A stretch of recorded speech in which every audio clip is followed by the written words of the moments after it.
Hello student, आज हम लोग पढ़ने जा रहे हैं rules to draw image by convex mirror. इसमें पहला रूल ये है हमारा, हमने ये कॉन्वेक्स मिरर ले लिया, इसका फोकस ड्रॉ कर लिया और उतनी ही डिस्टेंस पे सेंटर ऑफ कर्वेचर, इसका फोकस और सेंटर ऑफ कर्वेचर इन्वर्ट रहता है बिकॉज ये इस तरह के स्फेरिकल मिरर से बनेगा जिसका सर्कल ये होगा। तो अगर कोई भी प्रिंसिपल एक्सिस के पैरेलल रे आ रही है, प्रिंसिपल एक्सिस के पैरेलल रे आ रही है, तो वो after reflecting, this one is reflecting area, reflecting surface, तो आफ्टर रिफ्लेक्टिंग वो डाइवर्ज हो जाती है। इसे जब हम पीछे की तरफ प्रोड्यूस करते हैं तो ऐसा लगता है कि ये जो डाइवर्जिंग रे है ये फोकस से होकर के आ रही है। ठीक है, आप पेंसिल स्केल से ड्रॉ कर लिएगा प्रॉपरली। दूसरा रूल हमारा ये है जो बस इसका उल्टा है, हम लोगों ने कॉन्केव में भी ये पढ़ा है। ठीक है, उसी का जस्ट ये पहले रूल का उल्टा रूल है। इसमें क्या है, अगेन हमने एक कॉन्वेक्स मिरर लिया, फोकस बनाया, उतनी डिस्टेंस पे सेंटर ऑफ कर्वेचर बनाया, और इस बार जो हमारी लाइट रे है वो इधर ऐसे आ रही है। ऐसा लग रहा है जैसे ये फोकस पे जा रही है, बट फोकस पे ना जाके ये रिफ्लेक्ट होकर के ये एकदम पैरेलल हो जाती है, प्रिंसिपल एक्सिस के पैरेलल चली जाती है। ओके, ये पहले रूल का जस्ट ऑपोजिट रूल है। पहला रूल क्या था कि प्रिंसिपल एक्सिस के पैरेलल जो रे जा रही है वो आफ्टर रिफ्लेक्टिंग डाइवर्ज हो जाएगी, ऐसा लगेगा फोकस से होके जा रही है।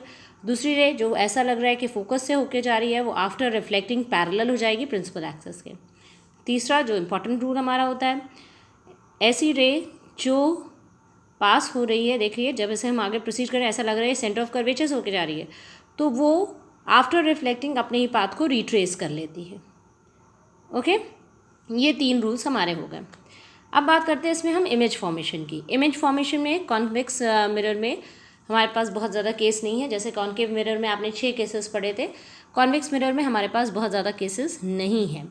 ठीक है, इसमें हमारे पास जो मेन केस है उसमें हम बात कर रहे हैं कि हमने ऑब्जेक्ट को रखा at any position except infinity. Object को हम कहाँ रख रहे हैं, object at any position except infinity, infinity को छोड़कर हम कहीं भी ऑब्जेक्ट को रख ले रहे हैं। हमने यहाँ पे कॉन्वेक्स मिरर ड्रॉ किया, फोकस, सेंटर ऑफ कर्वेचर। ठीक है, ये हमारा पोल है, रिफ्लेक्टिंग सरफेस है जहाँ से लाइट रिफ्लेक्ट होगी। तो इन्फिनिटी को छोड़कर हमने ऑब्जेक्ट को सीधे साइड में, ठीक है, सीधे साइड में हमने कहीं भी रख दिया। कहीं भी मतलब आप इसे पोल के बाद इस तरफ कहीं भी रख सकते हैं। ठीक है, क्योंकि लाइट तो इधर ही से आएगी बिकॉज ये सिल्वर पॉलिश्ड है, तो इधर से तो लाइट आएगी नहीं इमेज फॉर्म करने के लिए, लाइट तो हमारे पास इधर ही से आएगी और इधर ही ये रिफ्लेक्ट होगी। हमने यहाँ ऑब्जेक्ट रख दिया ए बी। ठीक है, ओके। अब अगेन हमको यहाँ पे 2 रेज की ज़रूरत है। पहली रे जो पैरेलल आ रही है, किसके पैरेलल है, प्रिंसिपल एक्सिस के पैरेलल आ रही है और ये डाइवर्ज हो गई। इसे जब हम बैकवर्ड प्रोड्यूस करते हैं तो ये ऐसा लगता है जैसे फोकस पे मीट हो रही है। ठीक है, दूसरी रे हमने लिया, जो रे जब पास हो रही है वो आप देखिए ये पास ऐसे हो रही है जैसे सेंटर ऑफ कर्वेचर से जा रही है। ठीक है, जब इसे हमने आगे प्रोसीड किया तो ये क्या होगी, अपने ही पाथ पे रिट्रेस हो गई व्हेन आफ्टर रिफ्लेक्टिंग। ठीक है, आफ्टर रिफ्लेक्शन के बाद ये पीछे अपने ही पाथ पे वो रिट्रेस कर दे रही है। ठीक, इन दोनों ही रेज को जब आपने यहाँ प्रोड्यूस किया तो आप देख रहे हैं ये एक पॉइंट पे मीट कर रहे हैं। ठीक है, जिसे हमने ये ड्रॉ कर दिया A dash B dash, this one is the image. अब यहाँ पे हमें ये ध्यान देना है कि ये रेज दोनों ही आप देख रहे हैं, ये दोनों ही रेज जो हैं ये डाइवर्जिंग रेज है। ये जो प्रिंसिपल एक्सिस के पैरेलल गई थी, फोकस से आती हुई जैसी लग रही है, और दूसरी ये सेंटर ऑफ कर्वेचर से गई थी, तो ये इधर, ये दोनों ही डाइवर्जिंग रेज है ना। तो ये एक्चुअली तो मीट हुई नहीं, इन्हें हमने पीछे की तरफ प्रोसीड करके मीट कराया है। ठीक है, तो पहली बात हम कर लेते हैं इस इमेज की पोजीशन की। इमेज की पोजीशन क्या होगी, इमेज की पोजीशन होगी between P and F, means between pole and focus, between pole and focus. ठीक है, कहीं भी आप ऑब्जेक्ट रखते हैं, इधर कहीं भी आप ऑब्जेक्ट रखते हैं, हमेशा आपको इमेज यहाँ पे मिलेगी पोल और फोकस के बीच में।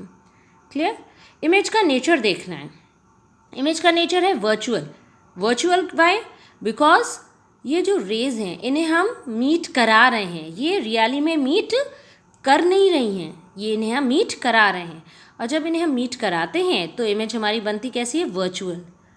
The next thing is erect. Erect because ये अपराइट है, सीधी है, तो हम इसे सीधी या अपराइट या इरेक्ट कहते हैं। ठीक है।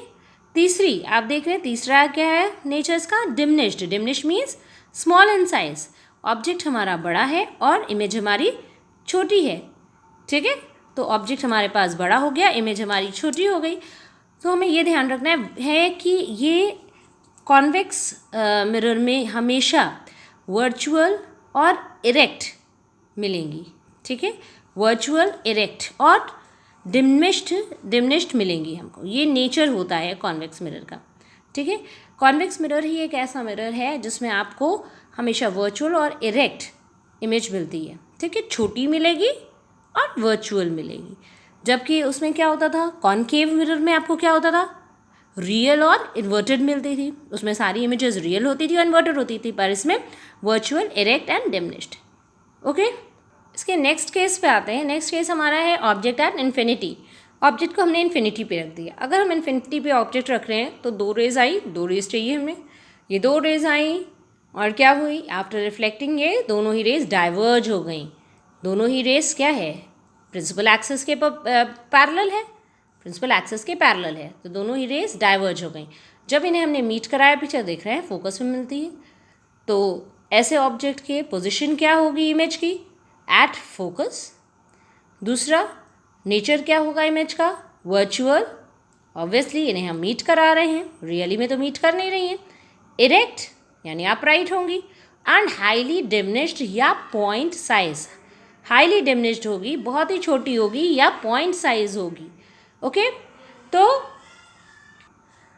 हमारे पास ये कॉन्वेक्स मिरर के रूल्स, और कॉन्वेक्स मिरर में हमारे पास इमेजेस जहाँ जहाँ बनती हैं, ये आज हम लोगों ने ये टॉपिक कंप्लीट कर लिया। Okay, thank you students.